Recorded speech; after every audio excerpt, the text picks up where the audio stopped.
Por que Einstein foi socialista? Essa é uma pergunta importante, porque o maior gênio da história da humanidade optou claramente pelo socialismo. E como Einstein enxergava o socialismo? Esse vídeo é sobre isso.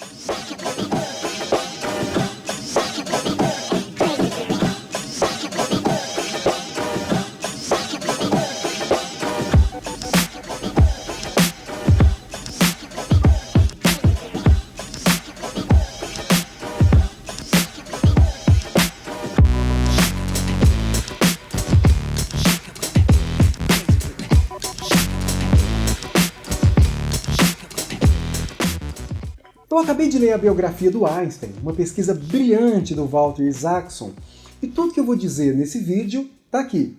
Então, mais uma vez, eu vou dar uma de booktuber, mas é mais para deixar claro que o que eu vou dizer não é uma opinião, não é um achismo, mas é um fato documentado com clareza nas declarações do próprio Einstein, nas cartas que ele enviou e na sua atuação política, de acordo com o autor da biografia.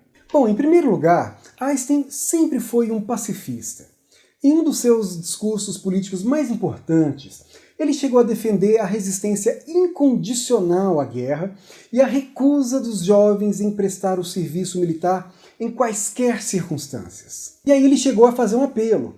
Olha, se apenas 2% dos jovens se rebelassem e recusassem a lutar na guerra, os governos ficariam impotentes, porque eles não se atreveriam a mandar um número tão grande de jovens à prisão. Então, de certa forma, Einstein antecipou a estratégia de resistência pacifista, que seria utilizada até pelos hippies nos anos 60, que deixavam os cabelos crescer e, com isso, pressionavam o governo americano e diziam não à Guerra do Vietnã. Em segundo lugar, Einstein era um democrata convicto. Ele deixou claro que nunca tinha viajado à Rússia, apesar de ter recebido vários convites, porque ele sabia que a sua visita seria explorada pelos dirigentes soviéticos, que certamente iam usar a sua imagem para os seus próprios objetivos políticos. Então ele também aprendeu, por experiência própria, que nem todas as organizações que se diziam pacifistas ou humanitárias tinham boas intenções. E muitas delas faziam propaganda camuflada do despotismo soviético. Desde criança, Einstein se rebelava contra qualquer tipo de autoritarismo. Uma vez, quando umas senhoras reacionárias nos Estados Unidos queriam impedir que ele conseguisse um visto de permanência, ele declarou claramente: "Nunca fui a favor do comunismo, nem sou a favor agora." A essência das suas convicções políticas era opor-se a qualquer potência que escravize o indivíduo pelo terror e pela força, surja ela sob uma bandeira fascista ou comunista. Mas durante toda a vida, Einstein foi coerente com os fundamentos do seu pensamento político. Desde quando ele era estudante na Suíça, ele já apoiava a política econômica socialista. Ele reconhecia os valores do liberalismo, como o respeito às liberdades individuais, a autonomia pessoal, o respeito às instituições democráticas e a proteção às liberdades. Mas ele argumentava que o capitalismo sem freios produzia muitas desigualdades na distribuição de renda. Ao lado dos ciclos de expansão, o capitalismo provocava também ciclos de depressão.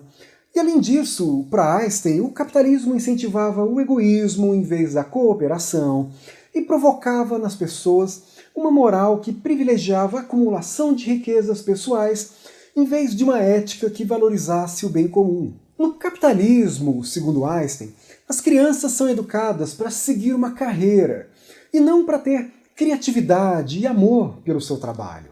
E além disso, ele via que no capitalismo os partidos políticos tornavam-se inevitavelmente corruptos por conta de suas relações com os grandes proprietários que financiavam os partidos.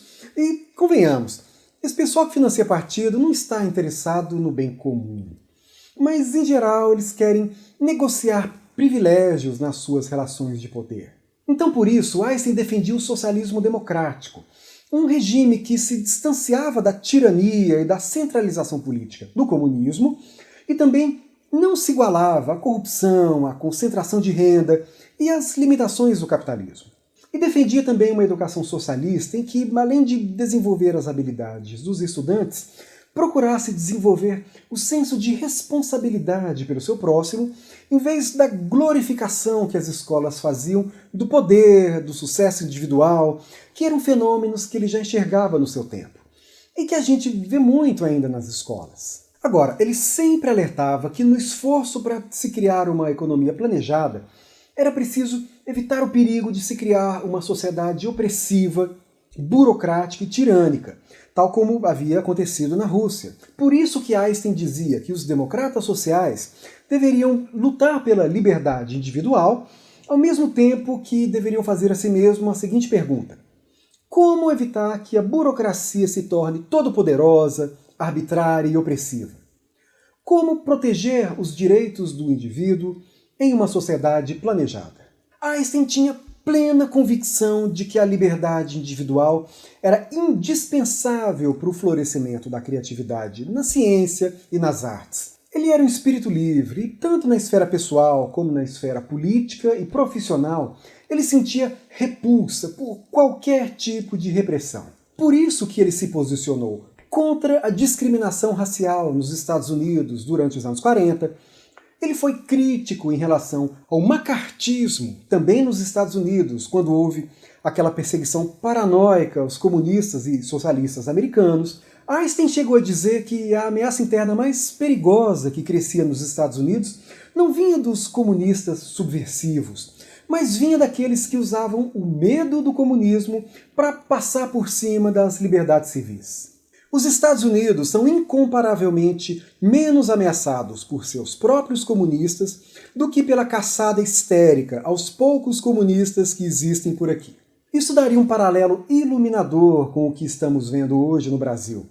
Esses anticomunistas histéricos, birutas, vão matar nós, eles são incomparavelmente mais perigosos do que qualquer ativista político. Basta ver que são eles que estão utilizando o velho medo do golpe comunista para propor intervenção militar na nossa democracia. Então, Einstein enxergava claramente que o macartismo nos Estados Unidos era muito parecido com o fascismo. Mais um paralelo importante. Mas, de qualquer modo, ele sempre amou os Estados Unidos, justamente porque, ao contrário da Alemanha nazista, lá ele sentia que tinha liberdade para pensar. Ainda que naquele período, nos Estados Unidos, de caça aos comunistas, até mesmo a liberdade acadêmica foi ameaçada. Einstein não chegou a ser incomodado porque ele já era velho e era uma celebridade internacional. Mas muitos outros pensadores foram perseguidos por essa caça às bruxas que via comunista até debaixo da cama. Em síntese, esses são os princípios políticos do maior gênio do século XX, que além de ter revolucionado a nossa compreensão sobre o universo, ele foi um pacifista, um crítico das injustiças sociais, um crítico da discriminação racial. Ele, que foi judeu na Alemanha, no começo do século XX, sabia muito bem o que era discriminação. Então eu vejo que ele pode contribuir também para que a gente possa pensar a política com mais calma, reconhecendo os valores, as virtudes e também as limitações e os defeitos das correntes ideológicas, para que a gente possa construir uma sociedade melhor com as nossas próprias referências, a partir do que temos no nosso contexto. Pensando um pouquinho mais, aprofundando nas ideias, discutindo com calma, pensando lá na frente, mas abertos às diferenças, com liberdade, sem preconceitos, sem histerias, sem paranoias e sem ódio. Recomendo a leitura. É um livro de mais de 600 páginas, mas além das questões políticas, é um mergulho inesquecível na história do maior gênio do século XX.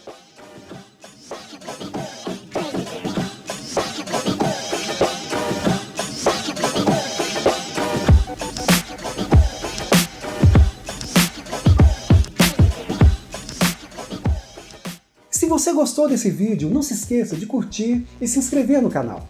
A sua participação é muito importante. E eu te faço um convite para você conhecer mais o canal e assistir aos outros vídeos. Existem várias discussões no campo das ciências humanas, algumas opiniões sobre temas contemporâneos, e eu imagino que se você gostou desse vídeo, eu acho que há muitos outros vídeos que vão te interessar também.